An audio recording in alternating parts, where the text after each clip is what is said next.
그 당시 제가 공항에 딱 내리자마자 네. 야, 나라가 망가지면 이렇게까지도 될 수 있구나. 이 미사일들은 또 뭐고 중무장한 군인들은 뭔가. 내가 군사공항에 내린 게 아닌데 가난한 동네는 유리창이 없어요. 유리까지 전부 띄어서 판 거예요. 횡단보도에서 정차할 때 오토바이 한 대가 정차할 틈을 타서 귀걸이를 그냥 뜯어갔대는 거예요. 아이고.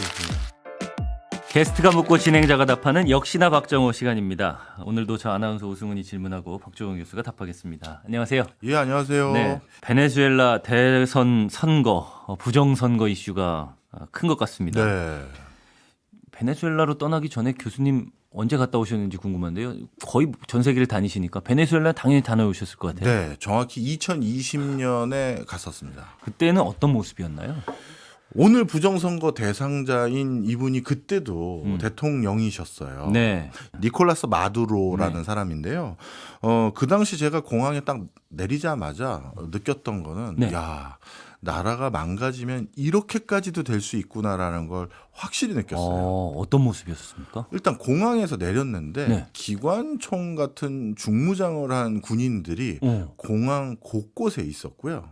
그리고 군사공항이 아닌데. 군사공항이 아니고 일반 네. 공항인데 네. 그리고 비행기에 내려서 네. 공항 옆으로 이렇게 크게 통유리들이 있지 않습니까? 네. 공항은 바깥을 보는데 우리 그 탑건 요즘에 재개봉한 탑건이 있지 않습니까? 예, 탑건 매버릭. 거기 보면 그 탑건 전투기 격추하려고 미사일들이 있죠. 네. 그 미사일과 똑같은 게 공항 여기저기에 설치가 되어 있어요. 그래서 아니 이게 내가 군사공항에 내린 게 아닌데 네. 이 미사일들은 또 뭐고 중무장한 군인들은 뭔가 살펴봤는데 네. 바로 지금 대통령인 니콜라스 마두로가 그 당시에도 대통령이었는데 서구 세계는 이 마두로는 공식 대통령 아니야. 이건 부정선거로 대통령이 된 사람이고 우리 너를 대통령으로 인정하지 않을래. 미국을 비롯해서요. 네. 그래서 그때 후안 과이도라는 사람을 미국과 유럽 등 여러 서구 세력들은 그 과이도를 대통령으로 인정하고 있었거든요. 네. 그런데 마침 이 과이도라는 대통령이 외국에 순방 갔다가 들어오는 날이었어요. 그래서 그 사람 들어오는 비행기 격추하겠다고. 격추하겠다고요? 예, 그래서 미사일 갖다 놓고 군인들 갖다 놓고 그랬던 거예요. 네. 그래서 거기서부터 저희가 이제 이게 뭐죠 싶었던 게 나라는 하나인데 대통령이라고 얘기하는 사람이 두 사람인 거잖아요. 저는 그거보다 더 놀라운 거는 해외에서 사람들이 들어오는 민간 공항에서 네. 비행기를 격추하겠다고 미사일을 갖다 놓는 그러니까요. 그 현상 자체가 예. 굉장히 두렵기도 하고 무서우셨을 것 같아요. 그렇죠. 거기가 끝이 아니었고요. 저희가 공식적인 일정을 하기 위해서 빌린 차도 네. 방탄차를 빌렸고요. 예. 그리고 방탄차를 타고 시내로 들어갈 때 저희를 그 운전해줬던 사람이 그 당시도 이제 경제가 파탄나서 네. 물가 상승률이 뭐 10,000% 이상씩 올라갈 때였거든요. 1년 물가 상승률이요. 네. 그러다 보니까 현직 경찰관들이 그 봉급만 가지고 생활이 안 되는 거예요.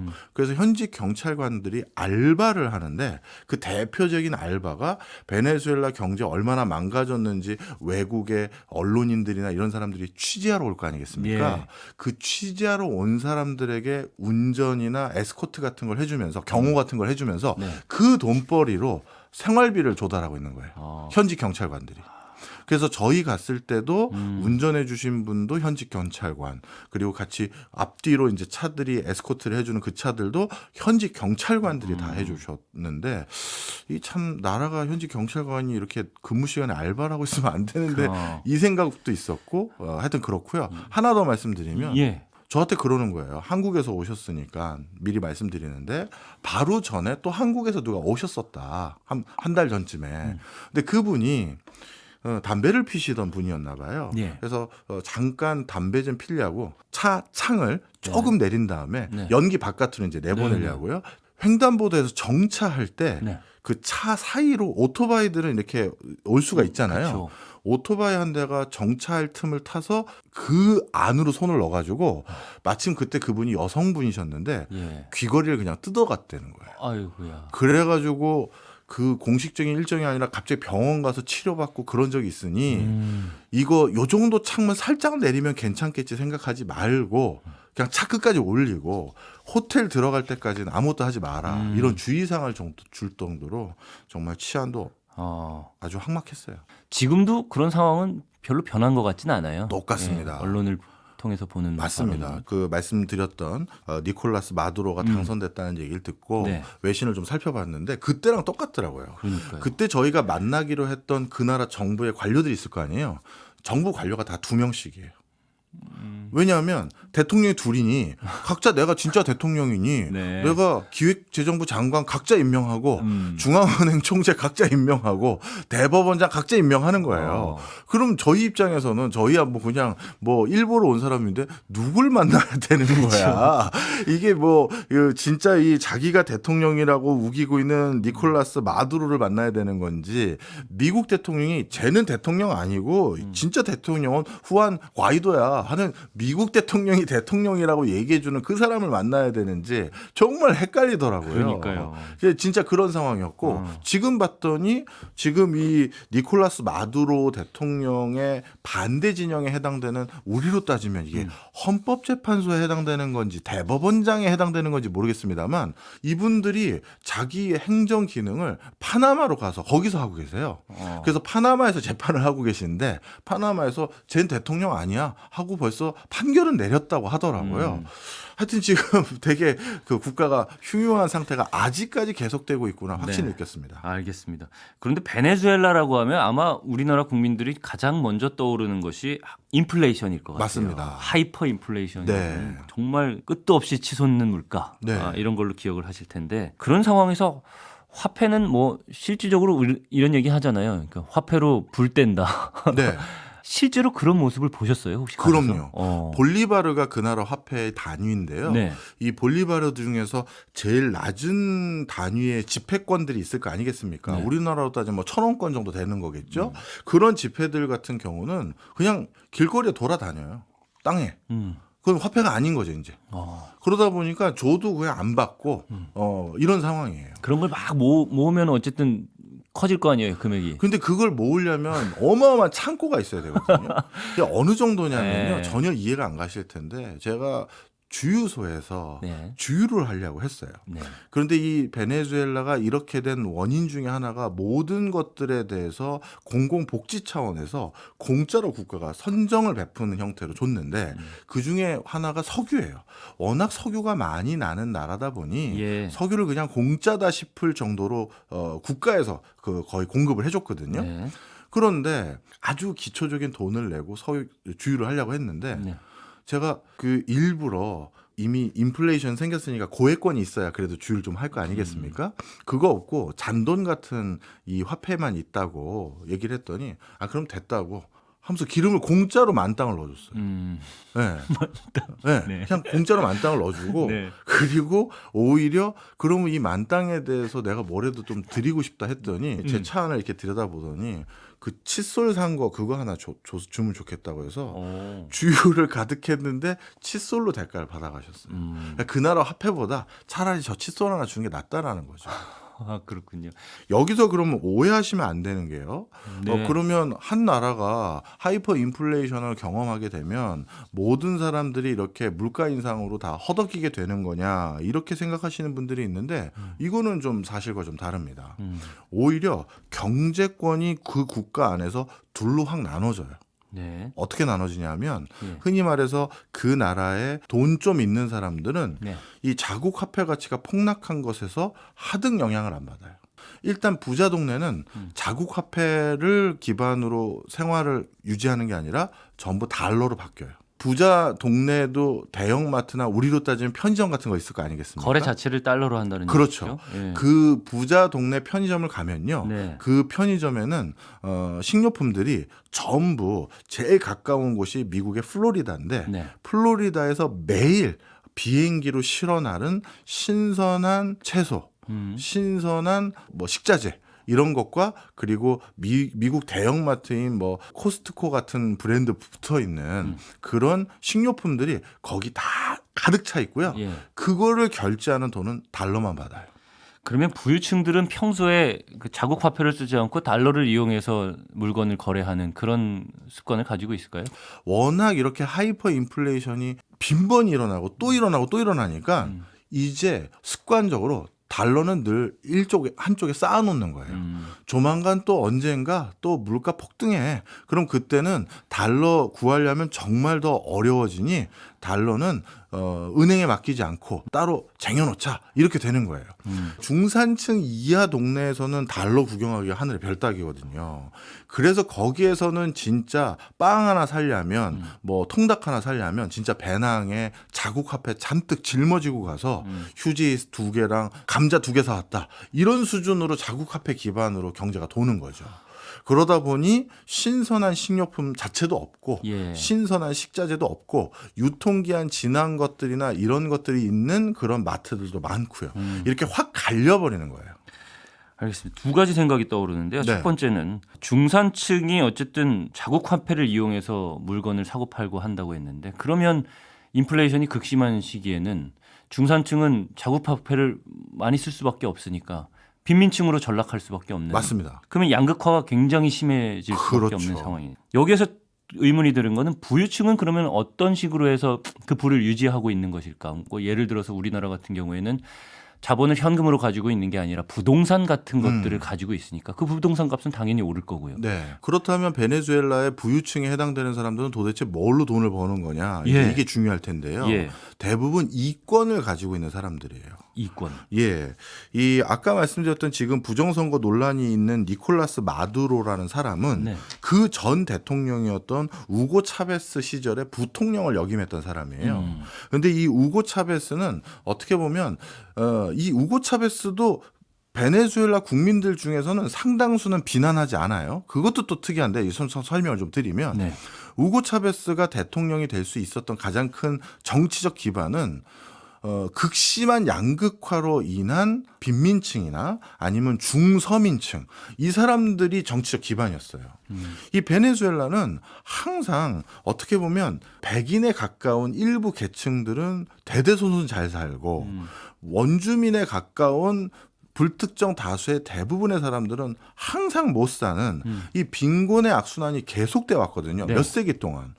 이거 내가 끊겠다 해서 등장한 사람이 우고 차베스예요. 예. 그리고 우고 차베스는 그 뒤로 뭐 전 세계적으로 파퓰리즘이라고 공격도 받는 것도 사실이지만 예. 베네수엘라 내부에서도 이 사람 너무 파퓰리즘 했어라고도 얘기하지만 그래도 이 사람이 우리 지도자였어라고 얘기하는 이유가 이 사람은 어떻게 했냐면 학교부터 지어주고 공부하게 해주고 무상교육을 해줬고요. 예. 그리고 병원도 아파서 일하러 못 나가면 또 빈곤으로 떨어지니 또 무상 의료 비슷한 걸 제공해줬고 그리고 공공기관에서 일하는 그 사람들에게 그 쿼터제로 원주민 후손들이나 원주민 사람들이 공공기관에 일할 수 있는 그 비율을 강제적으로 할당을 했어요. 예.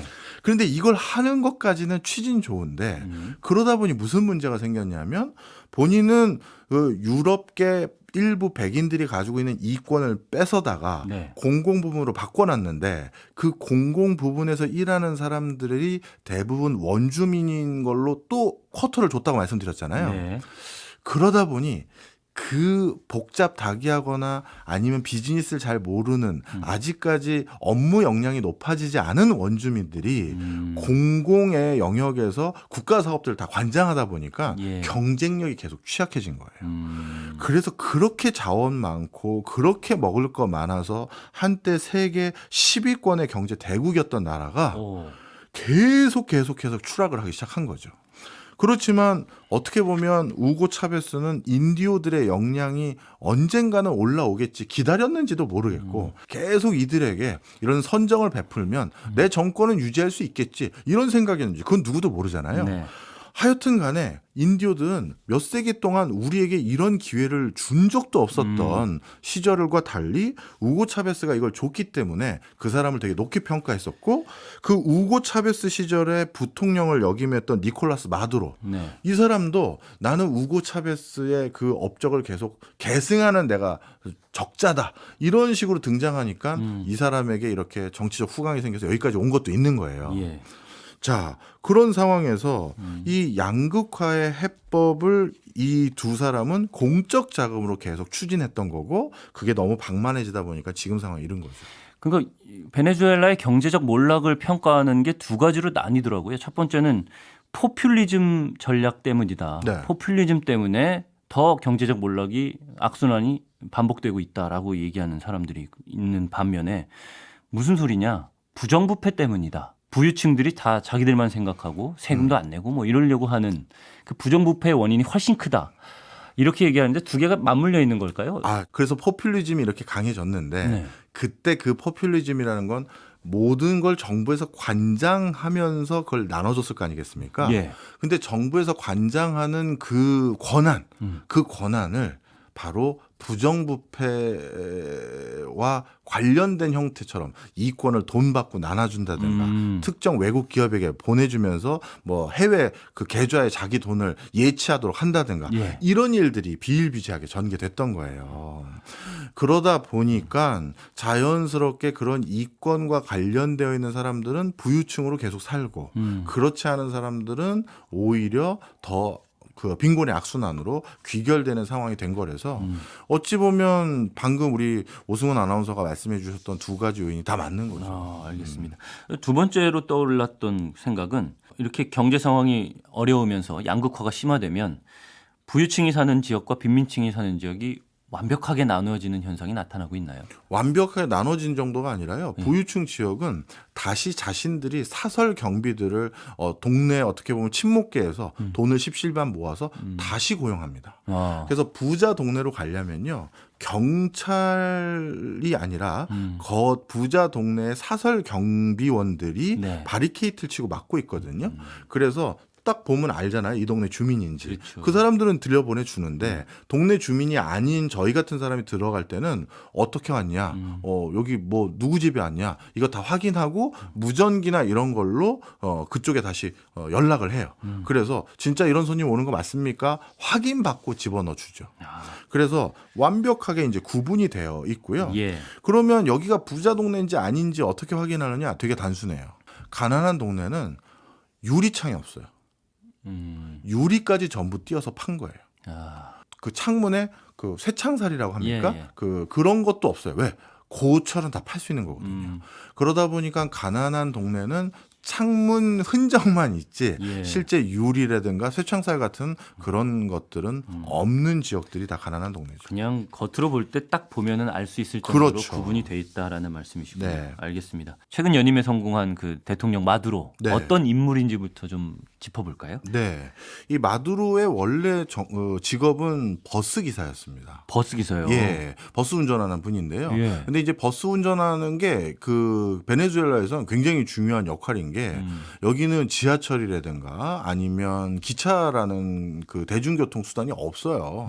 거의 없다시피 해요. 그러다 보니 자연스럽게 버스의 의존도가 굉장히 높습니다. 그러다 보니 중요한 역할을 하고 있는 직업군 중에 하나가 버스 기사거든요. 예. 그 원래 버스 기사가 이 마두로의 원래 직업인데 이분이 정치를 하게 된 연유는 아내분이 전에 대통령이었던 우고 차베스. 네. 이 우고 차베스의 변호도 하고 보좌 같은 역할을 했던 분이셨어요. 뭐 변호사예요? 네, 변호사라고 딱 지칭되진 않아요. 예. 근데 여기 이 또 베네수엘라가 특이하게 변호사가 우리나라 변호사와 똑같은 위상이라고 생각하시면 안 되고 그냥 법대 졸업하면 또 변호사를 할 수가 있게 했어요. 그런데 그때 우리 남편이 굉장히 리더십도 있고 연설도 잘하고 또 중요한 게 이 정치 의식이 있다. 대중들의 어려움을 잘 알고 있다. 해서 소개를 해준 거예요. 그렇게 소개를 해서 평강공주 같은. 그렇죠.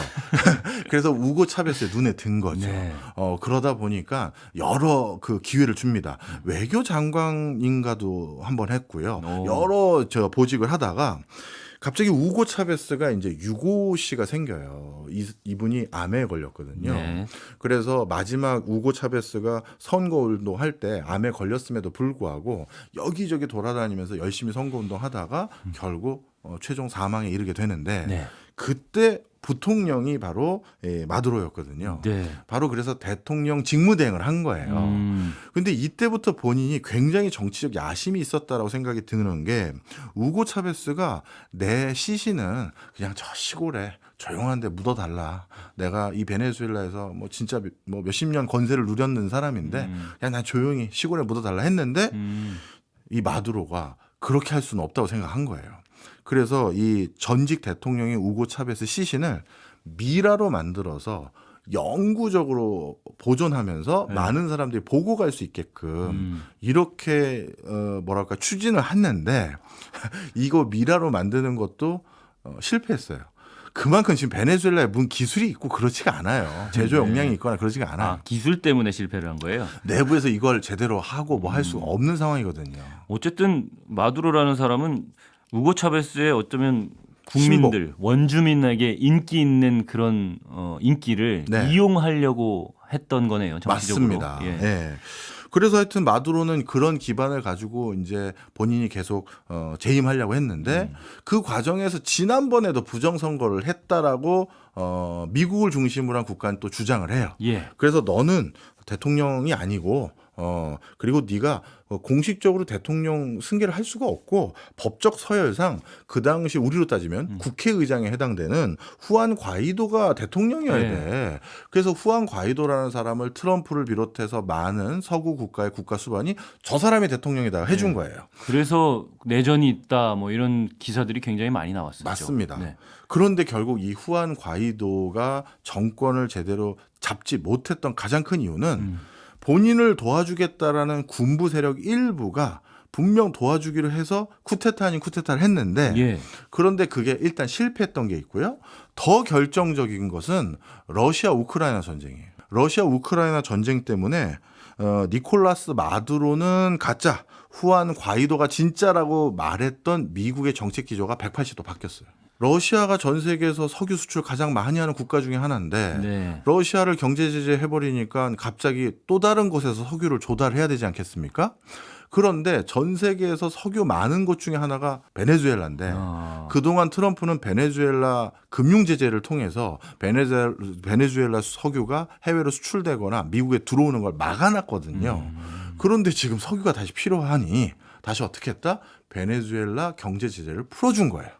그리고 베네수엘라 석유를 개발할 수 있는 기회마저도 미국 자본이 투자를 다시 들어가기 시작한 거죠. 그런 협상이나 협의를 마두로 대통령과 한 거고요. 그렇죠. 네. 왜냐하면 마두로가 그런 이권을 가지고 있는 현직 대통령 역을 하고 있었으니까요. 네. 그랬더니만 갑자기 후안 과이도는 아니 내가 진짜라며요. 근데 이제 와서 뭡니까? 갑자기 뭐 흔히 말해서 낙동강 오리알이 그쵸. 돼버린 거죠. 네. 그래서 이분이 핑계로 내가 콜롬비아에 무슨 회의를 하러 가겠다 하고 가서 거기서 미국으로 망명을 가버려요. 예. 네. 그래서 후안 과이도는 모든 정치적 실권을 다 잃어버리고 지금은 미국에서 제가 알기로는 플로리다 대학의 대학 교수로 지금 그냥 평범하게 살고 있는 걸로 알고 있고요. 네. 대신 니콜라스 마두로는 그 후안 과이도를 그 인터폴에 반역죄와 그 부정부패 혐의자로 수배해서 들어오기만 해 이러고 있는 상황인 네. 이런 상황이죠. 어쨌든 실권을 잡고 있는 건 지금 마두로 대통령인 거고. 그렇습니다. 근데 국민들 사이에서는 어떻게 받아들여지고 있어요? 처음에는 우고 차베스의 적자다라는 생각 때문에 지지도 있었던 것도 사실이에요. 그런데 점점 이 극심해지고 있는 베네수엘라의 경제 악화 네. 이걸로 인해서 어떻게 보면 지지 기반을 서서히 잃기 시작했고요. 그러다 급기야 지금에는 이거 부정선거지 우리가 당신을 찍은 적이 없는데 무슨 소리냐라고 하면서 지금은 이 부정선거 시위 과정에서 수많은 민간인들이 오히려 사망하거나 다치거나 구속되는 일이 생길 정도로 오히려 뭐라 할까요? 베네수엘라 내부에서는 정치적 지지 기반이 굉장히 취약해지고 있는 상황이에요. 그러면 미국 같은 다른 나라에서도 석유뿐 때문에 지금 어쨌든 마두로 대통령을 지금 인정하는 그런 분위기였다면 네. 국민들의 인식도 이렇게 바뀌고 있고 하면 인정해주지 못하는 상황이 벌어질 수도 있는 거 아닐까 싶은데요. 근데 이제 마두로 입장에서 이제 그렇죠. 그게 정답인데요. 마두로가 이제 더 이상 그렇게 이용 가치가 없어졌어요. 그 당시 트럼프 정권 때를 비롯해서 그 뒤에 러시아 우크라이나 전쟁 때 이때를 쭉 돌이켜 보면 베네수엘라 석유가 급격히 필요할지도 모르겠다라는 우려감이 많아서 네. 다시 마두로랑 좋은 관계 설정을 했던 것인데 네. 지금 유가가 생각보다 안정됐거든요. 그 당시 러시아산 석유 없이 어떻게 하겠느냐 해서 걱정을 했던 거에 비해서 그러다 보니까 굳이 마두로에게 계속 힘을 실어줄 필요가 있을까? 이런 생각마저도 있는 거죠. 네. 그러니 미국도 베네수엘라 경제가 안정되는데 지원 안 해주는 거예요. 그래서 경제가 더 어려워지는 부분도 있는 거죠. 그래서 자연스럽게 마두로 대통령이 미국에 대한 지지와 어떻게 보면 지원도 줄어들었고 이런 과정에서 경제 어려워지니까 더 취약해졌고 그럼 마두로가 내려오면 누가 정권을 잡게 되는 거냐? 흔히 말해서 조금 더 미국색이 많은 그런 야당 성향의 대통령 후보들이 있었거든요. 예. 그분들이 또 정권을 잡게 될 수 있다면 미국 입장에서 이것도 꼭 나쁜 건 아니거든요. 후안 과이도가 다시 베네수엘라로 이렇게 역으로 들어가겠다는 그런 움직임은 없겠죠? 이미 있나요? 베네수엘라 국민들에게 굉장한 실망감을 줬죠. 아, 이미 망명을 했다는 사실 자체로요? 당신만큼은 이 포퓰리즘을 없애고 예전처럼 경제 대국을 만들면서 합리적인 어떤 뭐랄까요 행정을 할 수 있을 거라고 봤던 그래서 지지했던 수많은 사람이 있었는데 네. 사실 도망간 거잖아요. 그리고 나서 여기에 대한 실망감이 이만저만 아닌 것 같아요. 그래서 지금 후안 과이도를 어떻게 보면 기억하는 사람이 많기보다는 네. 지금 어떻게 보면 야당 연합들이 있는데 그 야당 연합의 후보를 더 미는 분위기로 바뀌어버린 거죠. 그럼 마두로 대통령은 어쨌든 우고 차베스의 국민들에게 인기 있었던 그것을 이용하려고 했지만 결국에는 이용을 못하고 본인에 대한 부정적인 인식과 이미지만 쌓게 된 거니까 네, 그거는 실패한 정책이었네요. 그렇다고 보여집니다. 알겠습니다. 베네수엘라는 국민들은 경제를 어떻게 인식하고 있을지 그 부분도 궁금해요. 그러니까 세계가 베네수엘라를 바라보듯이 네. 정말 힘들 것이다라고 생각을 하잖아요. 그들은 뭐 이게 나아질 수 있을 거라고 믿는지 아니면은 이 굴레는 지속적으로 갈 수밖에 없다라고 생각하고 있을지 절망감에 빠져 있을지. 중요한 질문 해주셨어요. 네. 이게 또 현장에서 직접 그 빈민촌에 산 분들하고 살고 있는 분들하고 인터뷰도 해보고 대학 교수들이라고 하는 식자층들의 분석한 내용들 바탕으로 대화도 나눠봤는데요. 네. 우리 외부에서 보는 견해와 내부 견해는 좀 달라요. 우리는 경제 교과서에 베네수엘라가 있지 않습니까? 예. 하이퍼 인플레이션의 전형, 그다음에 포퓰리즘의 전형 이렇게 해서 베네수엘라가 대표적인 나쁜 케이스로 이렇게 있는데 그 내부 국민들에서는 이게 무조건 실패한 정책이다라고 안 믿는 부분이 하나 있어요. 그게 되게 아이러니한데요. 네. 뭐냐면 이거는 간단하게 이거와 함께 같이 말씀드리면 좋을 것 같은데 중남미 국가에서요. 예. 야, 여기가 천국이구나라고 생각될 만큼 날씨 좋고 예. 먹을 거 많고 지금 돌이켜보니까 그곳에 마침 자원도 엄청 많은 그때는 몰랐겠지만 그런 동네가 몇 군데 있어요. 지역이. 그런 동네인지 아닌지 확인하는 제일 쉬운 방법이 있어요. 초창기 유럽 백인들이 와서 정착한 곳. 그래서 지금도 백인 비율이 높은 곳. 그런 데는 정말 천국에 가까운 곳들이 많아요.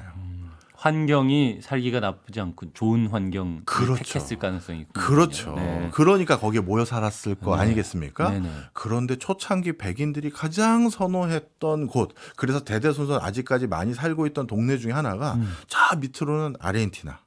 그래서 나치 전범들도 도망갈 때 아르헨티나로 갔잖아요. 그리고 위쪽으로는 바로 베네수엘라예요. 그래서 베네수엘라는 우리 지난번에 멕시코 하지 않았습니까? 예. 멕시코의 전통적인 메스티소 혼혈 네. 인종과 달리 진짜 그냥 유럽 백인에 가까운 분들이 되게 많이 있어요. 그러니까 여기 진짜 살기 좋은 동네라는 거죠. 그래서 농사 그냥 씨만 대충 뿌려도 팍팍 자라고 네. 소 그냥 풀어놓으면 그냥 비옥하게 살쪄서 돌아와요. 그러니 소고기도 맛있고 식자재도 좋고 또 그러다 보니까 치즈도 정말 맛있어요. 베네수엘라 치즈가. 아니 뭐 말씀만 듣다 보니까 진짜 천국인데요. 진짜로요.